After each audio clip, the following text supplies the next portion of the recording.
Biarkanlah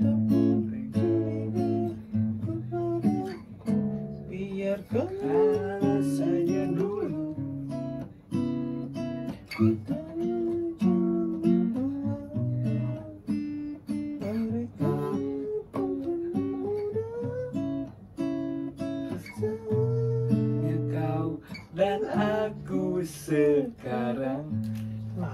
dan aku sekarang naon coba. Biarkanlah saya dulu kita mau bahas internet Farid. Oh boleh madam. Nah Farid ya. Boleh. Bukan jadi suatu yang sangat aneh. Ini kalau ada yang nanya ini topi apa Farid? Topi Ayes. Ya ini jadi barang yang berharga satu tuh ya. Iya. Dan sekarang ini harganya naik. Kalau mau teman-teman mau beli ini kita lelang di bawah Farid. Mulai dari 250. 250.000. Ini karena limited. Saya yakin kalian nggak akan ada yang sama pakai topi ini. Keren kan? Keren lah. Orang-orang cari yang limited nih ada loh. Nggak ada yang pakai sumpah. Saya yakin. Si Indonesia mungkin ini Anda doang yang pakai. Saya yakin. Dengan harga 250.000. Ayo dong, sih. ayo dong, haus Boleh. Ya, apa kabar teman-teman? Balik lagi dari masalah-masalah yang kemarin, masalah horor, masalah si Ijal dan lain-lain. Ada masalah penting buat Farid. Apa itu? 2024 Apa itu? memilih provider yang benar dan baik itu bagaimana? Provider apa jaringan? Internet. Internet. Pak Farid kan mungkin punya pengalaman dari internet. Nah, Pak Farid tuh jadi BTW ya teman-teman semua. Pak Farid ahli bidang IT, pakarnya si Indonesia. Enggak lah anjir. Apa Farid? Bukan suatu keanehan lagi, internet dibutuhin sama seluruh orang Di dunia ini. sekarang. Iya. Apa-apa internet. Mati sedikit, Aduh mal. udah mah. Mas tolong. Nah, Farid, saya tuh penasaran apa ya kemarin ngobrol sama Wisnu. Oh, kenapa? Jadi karena yang kamu pakai nggak 1:1. Oke. Maksudnya apa nih Farid? Nah gini, jadi kita mau bahas betapa pentingnya internet di era sekarang. Orang mau nanya nih Pak Farid, milih spek atau harga internet tuh gimana nih? Bisa kasih kisi-kisi nggak Pak? Kan Bapak kenal lah beberapa produk dari penyedia layanan. Dari penyedia layanannya. Gimana tuh Pak? Memilih Buat yang belum pasang nih, pasang internet. Farid ada ntar. Enggak. Saya cantumin foto Anda yang di karpet Anda. Anjing janganlah. Nah gimana? Memilih internet ya. Karena kan dibilang 100 MB ternyata enggak. Nah itu gimana tuh Pak? Maksudnya Kan ada tulisan up to-nya. Nah, buat yang belum tahu nih gimana up to itu apa, Up to. FUP itu apa dan lain-lain. Nah ini maksudnya. Jadi di dalam internet tuh kan ya itu beda-beda sih ya. Paketnya kan maksudnya yang disediainya itu gimana perusahaan yang menjual produk itu kan. Tuh. Cuman kalau misalkan kecepatan nih ya, kayak misalkan 20 megabyte misalkan 30 MB, 40 MB sampai 100 MB gitu. Ya, kalau misalkan sampai 100 MB dengan harga misalkan di browsernya misalkan 100 MB nih misalkan, tapi harganya cuma 300.000 gitu. Menurut orang sih nggak mungkin dengan harga 300.000 tapi kecepatan stabil di 100 MB. Itu pasti up to. Up to tuh ya dari 0 sampai 100 MB, tapi kecepatannya bisa sampai 100 MB. Tapi nggak mungkin stabil di 100 MB. Tapi fluktuatif. Iya, naik turun. Oke. Naik turun lah. Jadi nggak mungkin stuck, maksudnya diem di 100 MB terus gitu kecepatan nanti yang enggak. Jadi kalau 100 MB 300.000 saat ini nggak mungkin. Enggak sih kalau kata orang dengan diem di 300 MB ya, di 100 MB terus nggak turun-turun gitu, stabil di 100 MB enggak sih kayaknya. Pasti up to itu. Maksudnya kayak misalkan 90, 80, naik ke 100, turun ke 95, turun ke 85. Kan itu gimana penggunaan juga dan gimana user yang dipakai, yang makainya. Sekarang misalnya 100 MB yang pakai usernya 10 orang yang nggak mungkin dapat semuanya 100 MB juga lah. Pasti gimana device-nya kan? Iya lah. Oke. Nah lanjut Pak Farid, terus paling aman kita pasang di rumah berapa sih Pak? Berapa MB nih? paling aman di rumah. Untuk sekelas satu ayah, satu ibu, 2 anak lebih baik. 2 ibu. Soalnya suaminya, ibunya nanti. Ya, keluarga cendana lah, biasa lah. 4 orang lah ya. 4 orang lah. 5 orang 4 orang ya. 30 MB juga udah cukup sih. Dengan masing-masing device berapa tuh? Nah, kita hitung orang per device, kita hitung orang kah atau device yang ada di rumah itu? Device. Ada berapa device? Kan ada tuh smart home juga dan lain-lain. Nah, Makanya itu kalau misalnya 5 orang 5 device ya cukup. Mungkin 30 MB untuk browsing, untuk YouTube, untuk nonton dan yang lain-lain cukup sih menurut gue. lagi masuk. Kayak misalkan 5 orang di rumah dengan 5 device, masing-masing orang itu 1 device, tapi kan nggak mungkin juga Nggak kan. mungkin sih, nggak mungkin Ada laptop, ada iPad, ada apa gitu banyak gitu kan. Kalau untuk device-nya misalkan 1 orang lebih dari 1 device, anggaplah misalkan 1 orang ini 2 device misalkan. Berarti 10 10 device. device misalkan. Mungkin 30 MB pasti kurang maksimal. Tapi kan maksudnya tuh dengan masing-masing 2 device orang tuh nggak mungkin dipakai semuanya dalam berbarengan juga Di waktu yang sama. di waktu yang sama gitu. Jadi menurut orang ya 30 juga menurut orang udah cukup sih. 30 MB. Iya. Dalam 10 device tapi ya. Tapi dengan tidak berbarengan ya. Kalau ada arisan? Nah, itu beda lagi. Oke. Nah, jadi Ya teman-teman. sekarang kan masa yang arisan dibagi wifi-nya semuanya bisa jadi sih. Bisa jadi sih. Cuman ya itu ya kondisional lah. Ya nggak bisa juga mana kasih pasang internet sampai mikirin ada arisan, sampai mikirin ada apa. Repot. Arisan cuma sebulan sekali tapi mana pasang wifi misalnya 100 MB gitu. Cuma untuk mikirin doang arisan, tapi sebenarnya mana penggunaan cuma 30 MB doang yo. Testing Berapa sih mana? 30 MB? Range-nya lah 30 MB itu berapa? Berapa ya? Mungkin 200-an mungkin. Oh, ada ya, 200.000 ya. 200 ribuan per bulan. Nah, mending wifi rumahan atau pulsa data sih, Pak? Untuk mobilitas kayaknya pulsa data masih bisa digunakan ya? Apa? Pulsa data. Kalau untuk apa? Ya mobilitas. Sekarang kita nggak tahu nih. Oh, kalau jadi menurut orang ya dua-duanya harus ada sih. Kayak misalkan untuk data gitu ya. Mana keluar ya pasti butuh data. Ya data maksudnya itu ya seluler gitu. Mana keluar misalkan main nongkrong atau kemana gitu. Meskipun di tempat nongkrong ada wifi gitu misalkan, tapi kan di jalan atau kemana itu nggak mungkin semuanya ada wifi juga kan. Jadi ya perlu juga data. Nah Pak, perlu nggak sih Pak? Bukan perlu. Gimana sih cara ngereset password Pak? Ngereset password ya tinggal di modemnya aja sih. Enggak, itu semua provider kah? Iyalah, kan semua provider pakai modem juga. Oh jadi bisa langsung bypass ke modem? Iya. Caranya gimana tuh Pak? Reset kan? Reset password. Reset password. Karena kan gini, maksudnya sering Ganti terjadi kebocoran. Iya, sering terjadi kebocoran di mana tiba-tiba melonjak penggunanya. Berarti kan ada yang bobol nih. Ganti password berarti Ganti kan? password. Ganti password ya tinggal masuk ke apa ya namanya? Landing page si apa ya? Jadi kan modem itu tuh pasti ada punya mereknya kan? Misalkan anggaplah yang mungkin pada tahu juga kayak misalnya ada Huawei namanya. Banyak lah itu kita sebut juga nggak apa-apa lah. Fiber Home lah, JTE gitu kan banyak. Nah masing-masing merek itu ya dia tuh pasti punya landing page-nya masing-masing untuk bukan apa ya? Maksudnya kayak portal untuk mengoperasikan si modem itunya, kayak misalkan ganti nama wifi, ganti password tuh ada di sana semua. Dan panduannya pun pasti ada di bawah modemnya, kayak misalkan password defaultnya apa, nama defaultnya apa, untuk masuk ke sananya pakai usernya apa ada. Kita kalau mau reset password wifi pakai kabel atau langsung connect di wifi-nya aja, bisa langsung connect di wifi juga bisa langsung. Oh, jadi tinggal panggil alamat modem itu, IP-nya berapa, nanti biasanya suka dikasih ada halaman login lah, ada username ada password, nanti pasti ada dikasih juga kan, dikasih tahu juga username-nya apa, password-nya apa, pasti dikasih tahu ya. Di dalamnya tinggal dirubah aja.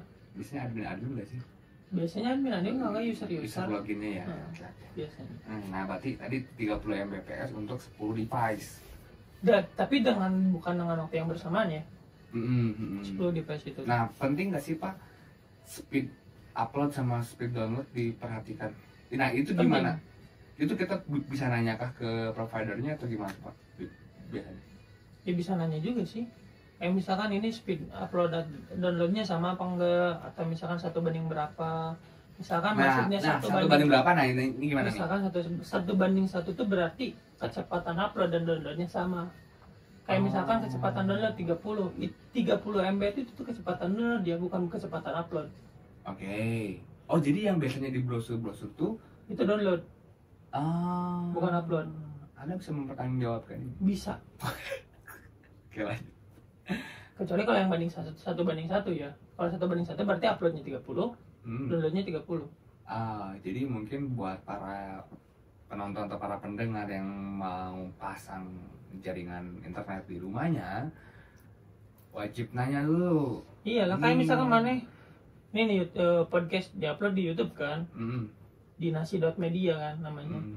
Otomatis kan mana butuh upload kan. Nah yang upload itu yang dipakai.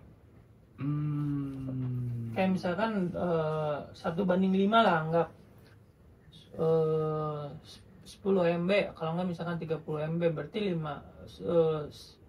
10 MB lah anggaplah, orang nggak pintar hitung-hitungan. 10 MB berarti upload mana 2 MB, bukan 10 MB. Kalau 1 banding 5, tapi kalau 1 banding 1 berarti upload mana 10, yaitu download mana 10. Tapi mana bisa menggaransi kalau 10 MB itu download ya? Download. Ini di tonton jutaan tapi orang. Kecuali kalau misalkan kecuali misalkan providernya itu sendiri udah disclaimer dari awal, ini 1 banding 1 ya upload downloadnya, yaitu berarti ya dua-duanya. Gak cuma download doang. Tapi biasanya yang tertera di browser itu biasanya download, kecepatannya doang, kecepatan download doang. Oke. Lanjut Pak ke pertanyaan mitos-mitos horor. Enggak horor. Enggak horor. Hujan ngaruh nggak sih Pak? Ini serius ya. Kita memang part ini ada di bidangnya lah, jadi kita nggak ngebual untuk saat ini ya. Kita nggak ngebual. Hujan ngaruh nggak Pak? Dibanding teknologi dulu, kayaknya kalau teknologi dulu, ya. Dulu kan ada arus listrik. Oke. Kalau sekarang kan pakai fiber optik yang nggak ada arus listriknya. Jadi hujan tuh bukan jadi pantangan. Kalau hujan kayak gini, misalkan gerimis kayak gini, bukan ngaruh ke kecepatan ya, tapi ngaruh ke gangguan. Iya ngaruh. Sorry gimana? Jadi yang namanya jaringan di luar tuh kan ya dia tuh ya punya ketahanannya lah, mungkin misalkan kabelnya lah, apanya lah gitu secara fisiknya. Kayak misalkan kabel fiber optik kan kecil dan tipis gitu. Misalkan anggaplah misalkan di suatu wadah jaringan itu, misalkan wadahnya kebuka misalkan, terus kena air hujan gitu, tetesan air hujan gitu, dengan kabel optik yang tipis itu karena tetesan hujan misalkan karena emang nggak ketutup, itu bisa jadi putus dan itu bisa jadi gangguan. Anggaplah kayak gitu.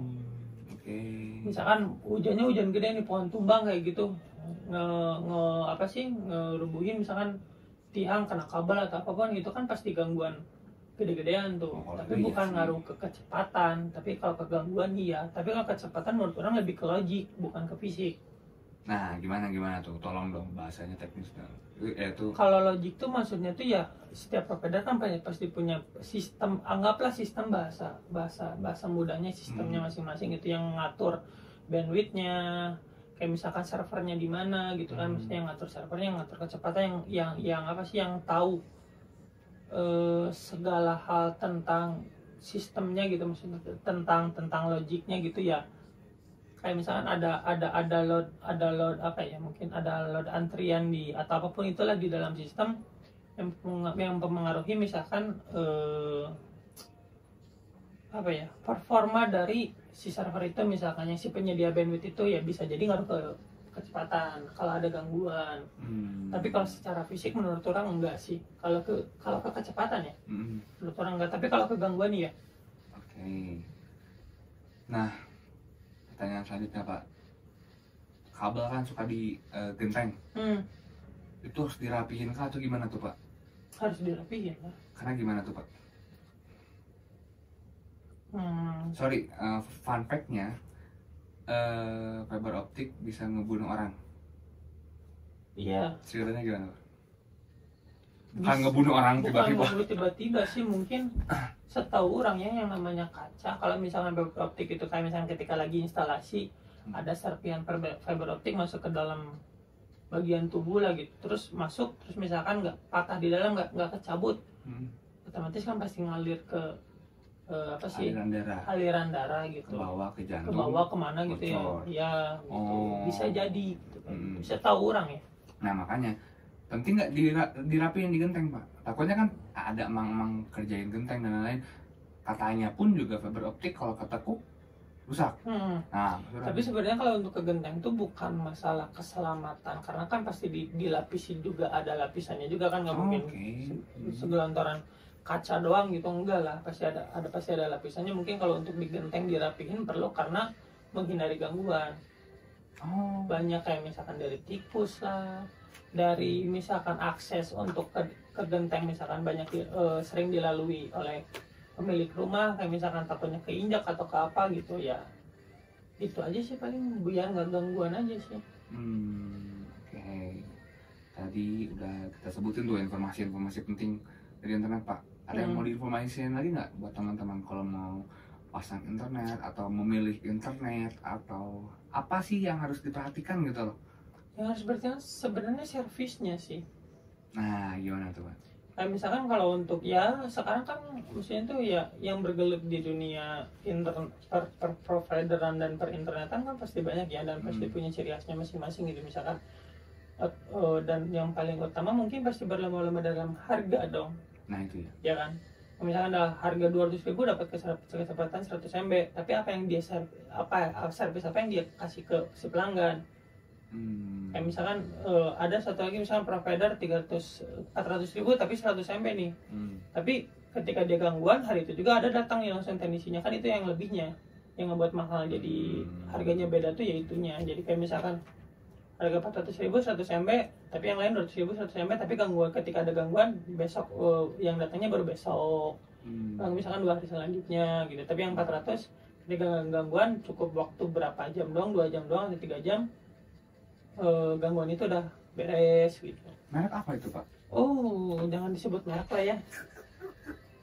Oh iya, satu lagi Pak, mitos-mitosnya kalau misalkan ngebagi nih, katakan orang punya modem satu di bawah, modem satu di atas, orang pesan 30 MB nih, kepecah nggak tuh Pak bandwidthnya? Enggak. Jadi yang keterima di modem masing-masing modem itu tetap 30? Sama, karena itu alirannya sama. Di semua provider kah? Nggak juga. Gimana settingannya sebenarnya, kayak misalkan kalau untuk setting kecepatan, nggak tahu sih kalau untuk modem yang sekarang, orang nggak tahu juga, yang ngikutin juga, cuman setahu orang dulu. Memuntah lagi? Enggak. Oh iya. Setahu orang dulu kalau yang namanya di apa sih, nambah router mungkin ya namanya, nambah modem gitu ya, kecepatannya sama-sama aja. Kita bisa setting sendiri nggak? Bisa lah. Jadi nggak ditutup aksesnya sama providernya? Jadi kalau orang, meskipun kalau ditutup portnya juga ya tinggal minta aja ke orang providernya untuk dibukain. Oke. Jadi orang kalau punya satu modem di bawah, orang pengen beli lagi modem satu lagi, tapi tanpa lewat provider, itu masih bisa gitu ya? Bisa, untuk misalkan nambah. Kan fungsi modem tambahan itu untuk apa sih, memperluas sinyal. Ya kan, untuk memperluas jangkauan si internetnya itu. Tapi kalau untuk kecepatannya mah yang nggak dibagi juga sih, kecuali kalau misalnya mana pakai alat lain yang bisa ngebagi kecepatannya, itu bisa. Oke. Berarti kan tadi Farid bilang ada kabel tuh. Berarti internet tuh mengalir lewat kabel? Aksesnya ya lewat kabel. Berarti Bapak nggak percaya satelit? Satelit orang percaya lah. Berarti bumi buat atau datar? Jangan ke sana. Oke. Kalau itu jangan kesana. Kalau ke sana ya. Nanti kita akan bahas bumi buat sama datar dengan Rizal. Kita akan coba undang lagi. Oh, boleh lah. Belum undang-undang ya, nih sampai sekarang. Kita akan bahas, dia lagi main Gundam soalnya. Jadi apakah tadi Farid bilang internet lewat kabel terus? Akses, bukan aksesnya sih mungkin. Orang juga nggak tahu secara gimana, ada ujung-ujungnya ketika untuk munculin internet pasti harus ada konfigurasi di sistemnya juga kan gitu, yang dikonfigurasikan oleh orang providernya gitu. Cuman untuk sampai ada koneksi untuk ke si modemnya itu, yaitu lewat kabel gitu. Jadi kalian makin percaya bumi itu datar atau ada yang ditutupi oleh Pak Erdoba. Sekian saja, terima kasih. Itu tips and trik buat apa tadi Pak Farid? Pasang internet. Pasang internet. Hmm. Jadi kalian bebas. Banyak juga provider yang ada di Indonesia. Banyak lah. Sudah ada sekarang banyak. Tinggal dipilih aja. Tapi kalau misalkan kalian mau pasang internet yang cepat, apalagi di Bandung, hubungi kemana Pak? Di bawah ini. Asik. Anjay. Siap. Ya.